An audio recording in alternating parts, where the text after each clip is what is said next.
English, but I'd like to get back to it. Good. You know, I agree with you. I think it's about time we stop piddling with whatever it is we try and speak and resort at long length to a study of English. We are speaking English. At least I am. Do you suppose that we're speaking different languages, but understand each other to the degree that makes the kind of communication we are currently having exist? What did you say? I'm speaking of the communication we're having. Delightful, isn't it? Perhaps you could begin a class in it, teaching it. Teach what? Whatever you want, but it should be something you're particularly adept in.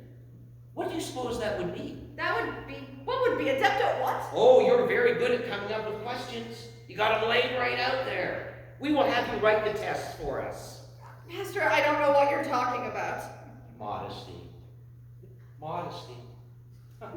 I never knew you were so modest, Mrs. Drucker. What a delightful surprise. I want to talk to you about something. I came in here To mention the tests you were preparing, which is remarkable insight, since we not previously talked about classes at all. Classes? Well, what classes? I didn't say anything about classes. What classes indeed? That is the real question, is it not? And we must deeply impress ourselves in the study of questions. Hey, do you notice? We're back to questions. And that is your department after all, is it not? Is what not? I mean, what is not? What is... What are you talking about? I like that. Bring them up short, right? What are you talking about? I like it. Pastor, I don't follow this. I don't know. You don't have to follow it. You go right along, we'll have someone else follow you. You talk and they'll explain what it all means to the students. Students? Here in our church? Of course. I mean, all those counters as important people, well, they'll be in your class after all. Important people? Yes. My class? Of course. We can't have all those VIPs being in someone else's class, now can we? VIPs? What a remarkable talent.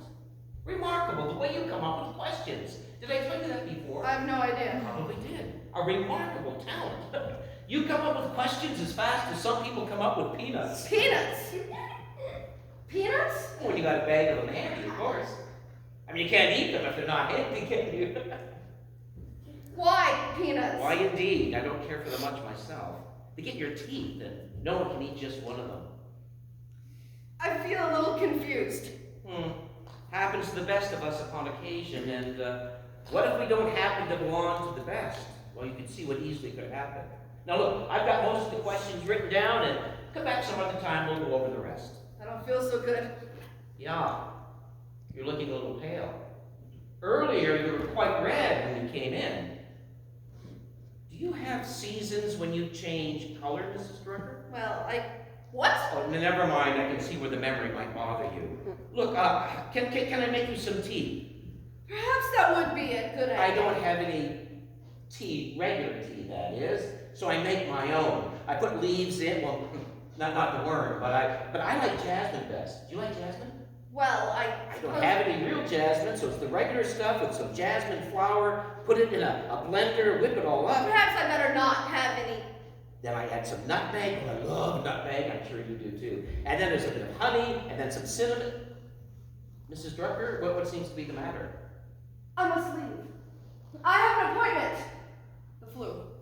I must walk my dog. I may go shopping. I need my pills. Goodbye. What an incredibly busy woman.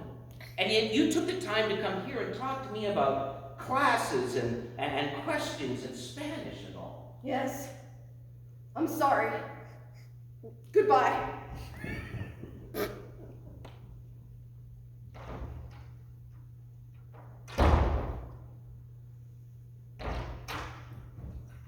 Have you always been interested in closets, Mrs. Drucker? Where's the door? Let me out of here. Why, of course, it's in that direction. We have more interesting closets in other rooms, if you'd like. One of us is insane.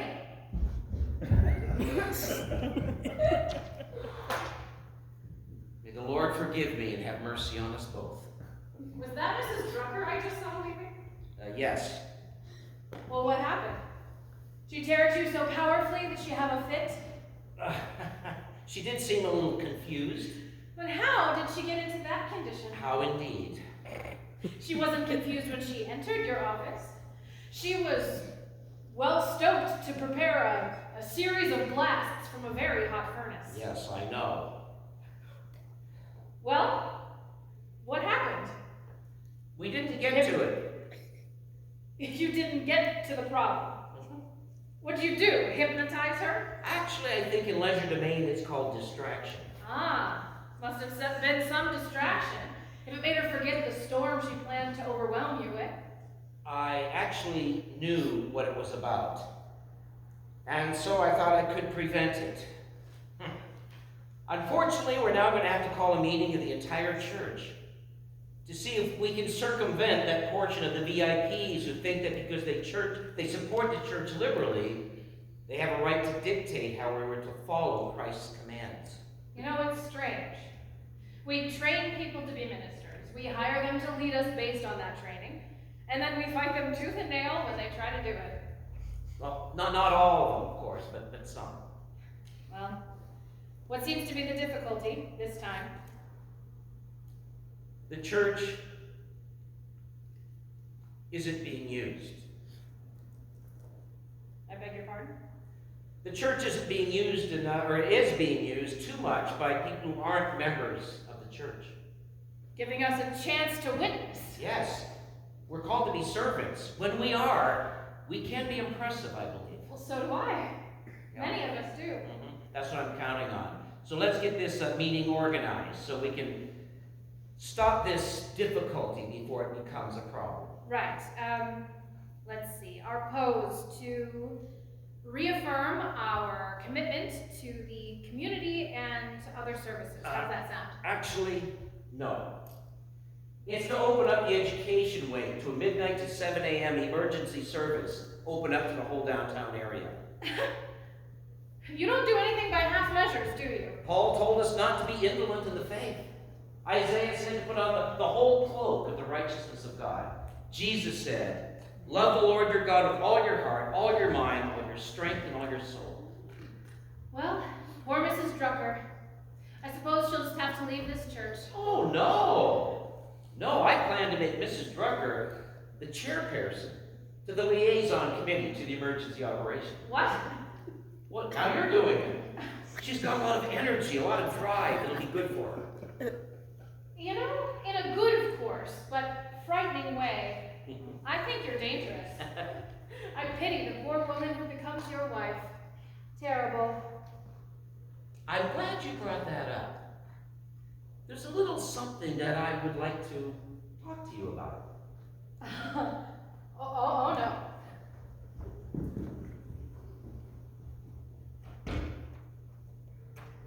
I never realized so many people were interested in closets.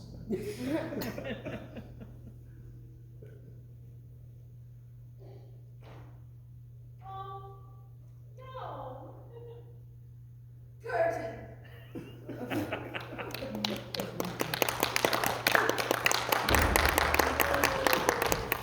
Thank you very much.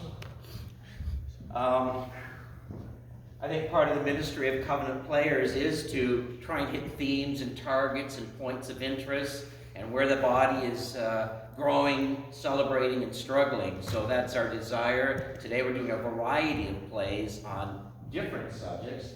And we've got one we'd like to do for the younger ones right now. And this particular play takes place in kind of a cartoon world. It has many colors in it. Behind me is the clubhouse. Actually, we're going to go into the clubhouse this time. It always has many colors. We'll have the kids usually give us colors. I think we'll have different people do that today. What is your favorite color today? It's a purple clubhouse. Really nice. How about your favorite color? Green. Green! Green roof on the purple clubhouse. How about your favorite color? Well, it's purple, but I'll say pink since. Pink is great, because in front of the clubhouse this year, we have paint grass. Coincidentally. How amazing. And the kids love this area, and great conversations and play and activity happens here. And you're about to meet some of the children that play here. I won't describe them all to you, but they have very vivid personalities, almost like the color of the clubhouse. So we'll find out what's going on here, and this play is entitled About Heroes and Such.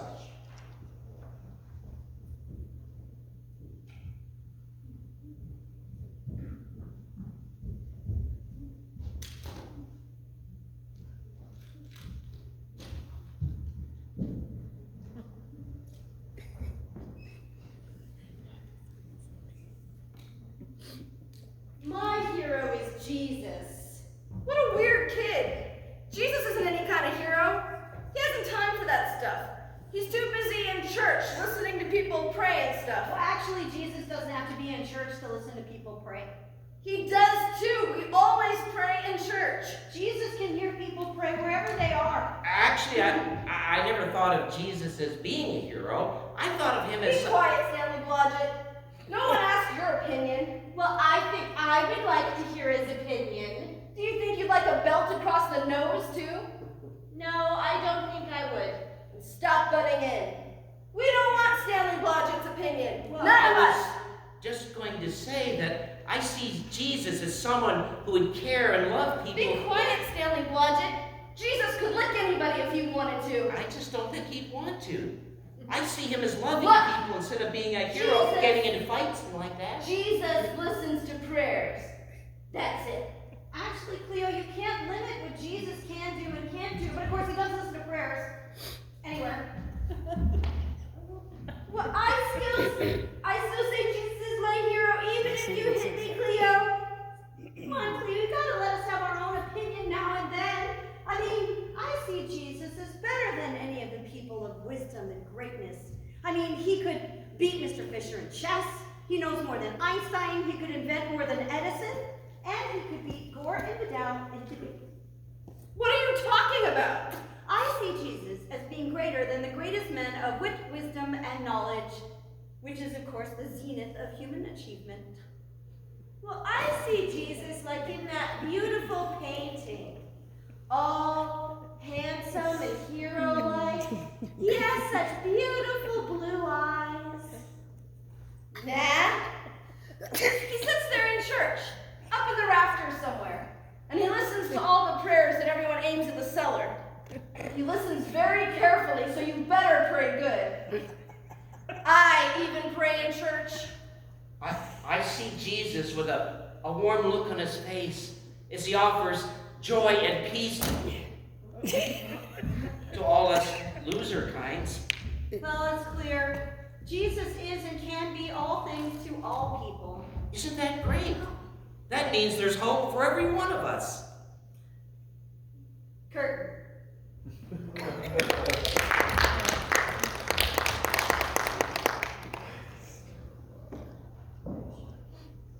All right.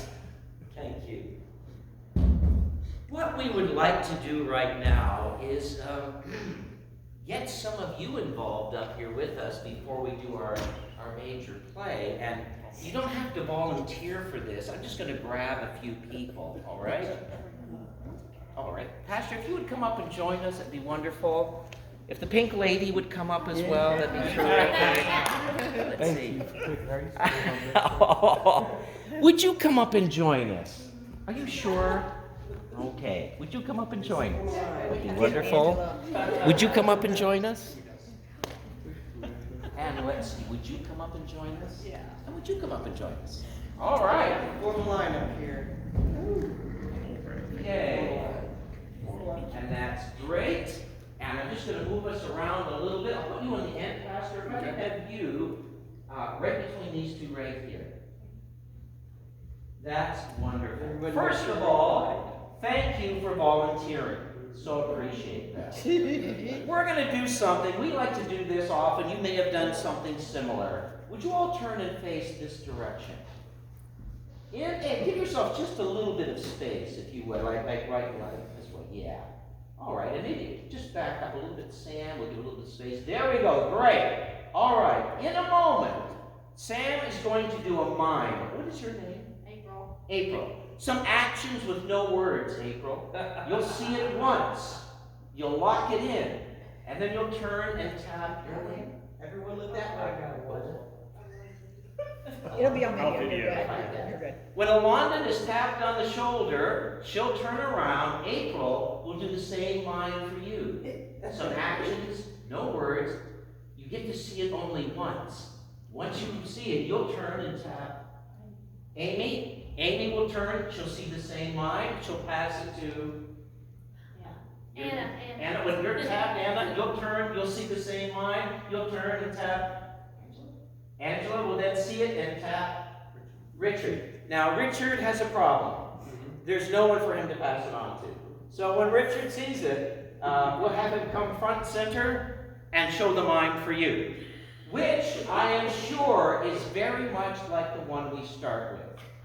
Now, again, don't turn until you're tapped. Make sure you see the whole thing. If you forget anything, just pass on what you can remember as best you can, as accurately as you can. Are you ready? If you hear anybody laughing, just know they are laughing with you. And we will start with Sam and April.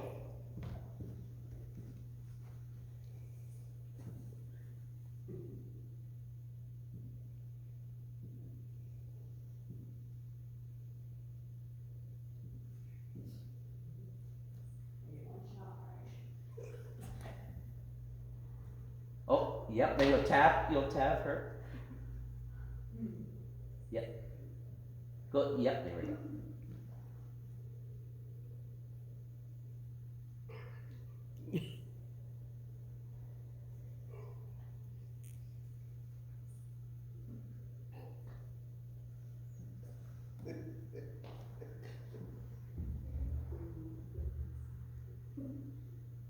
Oh, and just watch her and memorize it. Oh, no, sorry.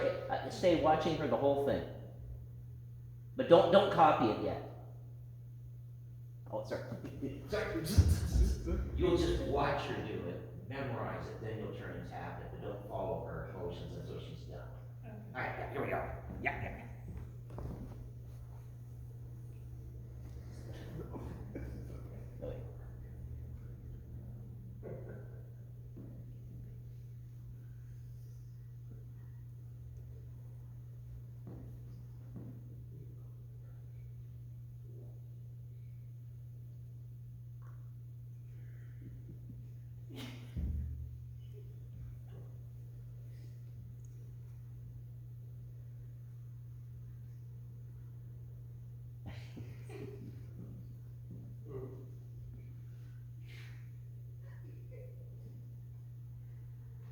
All right, and that was very close. So if you'll come up, sir, and God be with you as you demonstrate this for us.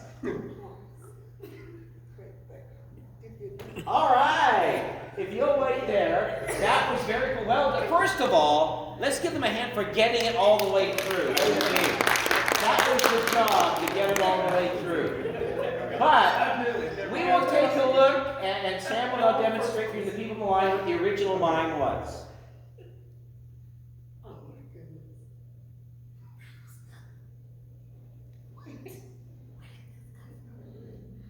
All right. Now, if you'll stand back in line. Does anybody know what this story was? Anybody remember the story? William Tell shooting the apple off his son's head. He had to be accurate, didn't he? Where did it first start to change? Yeah.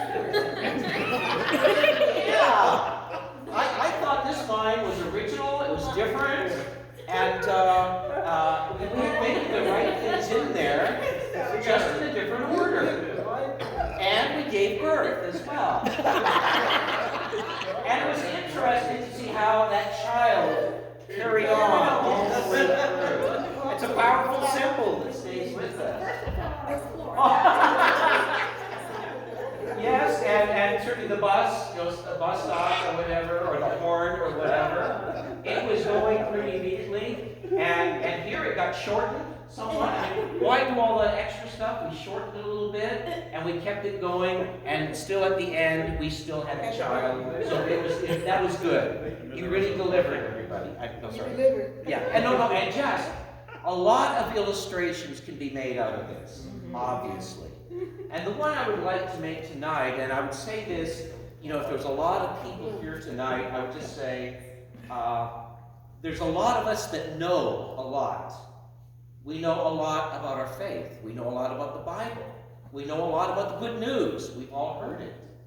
But many times we'll hear it and we put a little twist on it according to who we are. For example, if the original line was not William Tell, but God's deep personal love for you, many times we'll hear that and say, yes, God does love me if I do this, this, and this.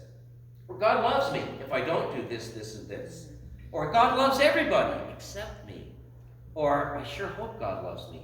We'll put our little twist on it as we live our life. And I'm reminded this day to be refreshed with the good news that we proclaim and that God gives us daily. Let's give them a hand again.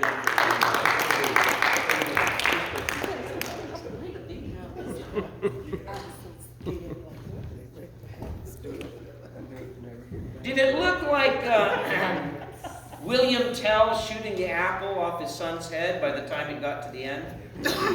No. If you know the story, it's a lot easier to pass on. It's looking like that after your guy did.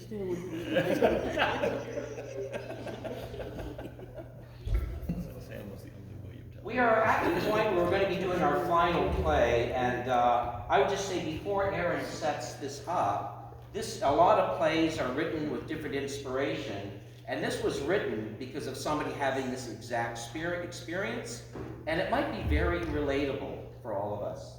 And so I'm going to have Aaron describe the setting for this play. Thank you. We're going to take you to a place now. We're going to take you to a place that probably none of us would like to ever have been, but we no doubt have all been to. And that is a hospital. You can imagine that, some hospital waiting rooms are maybe a little bit nicer than others. This isn't one of them. This is perhaps in some downtown somewhere. Over the intercom, you can hear announcements going on a lot. Maybe they're really hard to understand, but they're going on. The sound of sirens, fairly often. This is just kind of a general waiting room, and it's fairly late at night. It seems like these kinds of things that make you have to go into the hospital always seem to happen at really inconvenient hours, and this is no different. And this is for a play entitled A Time for Seating.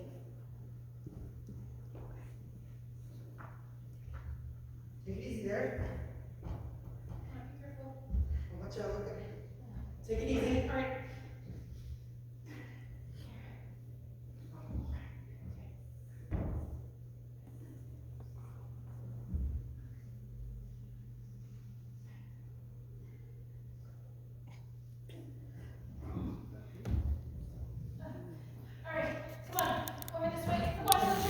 We don't hit anything, miss. You're gonna be all right. We're being careful. Here, sit her down here. I think this will be all right. This be alright, miss? No. Fine. This will be fine. That's a nasty smash you've got there. We're spotting the human body for smashing up. Yeah, well, you're gonna be all right. Yeah, you'll be just fine. They'll make sure. You'll walk again, I'm sure. Well, we've got to go, and we've got lots to do. I know that you're being very brave. I know that hurts very much. I'd be howling. Well, let's go. Bye. You've been very kind. Thank you. Well, bye. We've got to go. Right. We'll send somebody in right away. We'll make sure they come. Bye, miss. You got guts. Thank you both very much.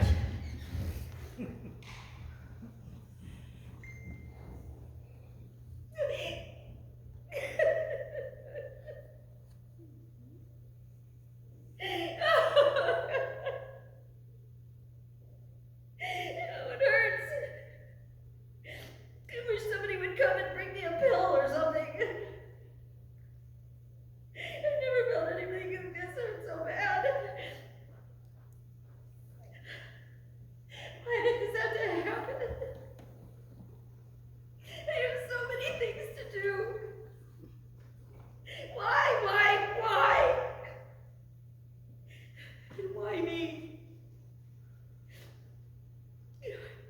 can think of a lot of reasons why not me. They might not sound very good, but they sure make sense to me. It's just that it hurts so awful. I wouldn't want anybody to feel like this. What if nobody had to endure this hateful, monstrous, excruciating? That was an unfortunate selection. To endure means to handle, to live with, to control. Well, whoever thought of that word doesn't feel like I do right now. I just wish he did. No, I wouldn't want anyone to feel like this. But I don't want to feel like this either. Someone's coming good.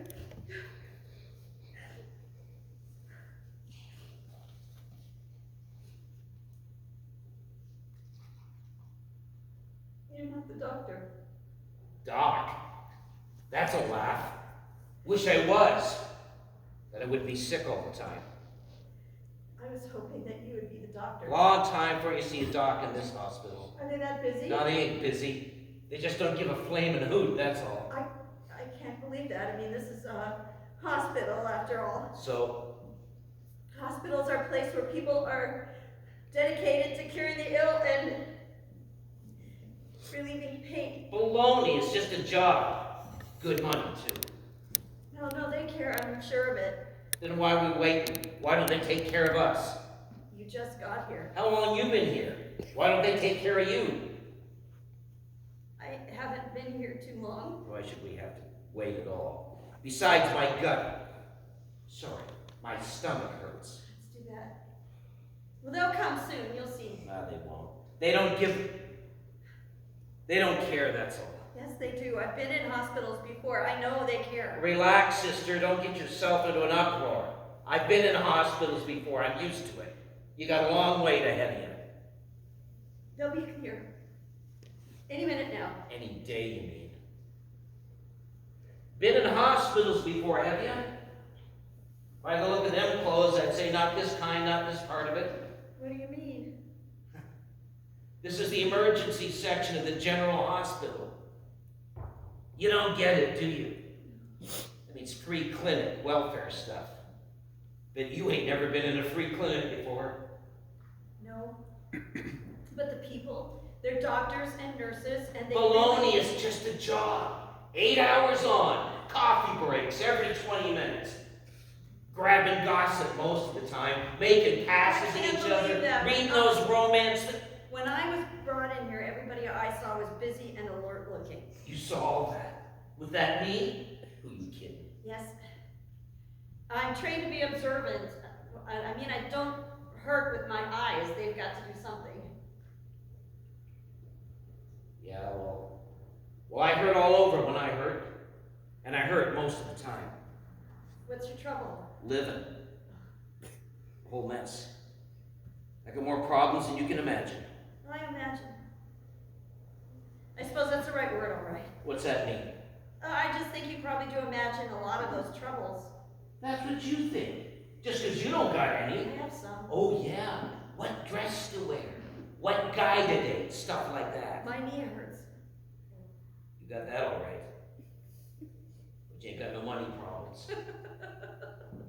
I'm sorry, I checked right before I came in here. I am exactly $2.18 to my name. I don't believe you. It's true. Come on, with those clothes. These clothes don't look that good to me. You know what I mean. They're nice ones. I'm supposed to dress neatly. I mean, I'm dealing with people all the time. You a teacher? Yes, in a way. Teachers get paid lots of money. I don't think that's necessarily true. But I don't get paid like a teacher, not that good. I guess you could say a volunteer. We don't have a very large budget. Still don't believe you. It's simple enough. Why should you doubt me? Because you're... How much money you get? I bet you get more than I do. Last year I made $1,178.50. 1,000.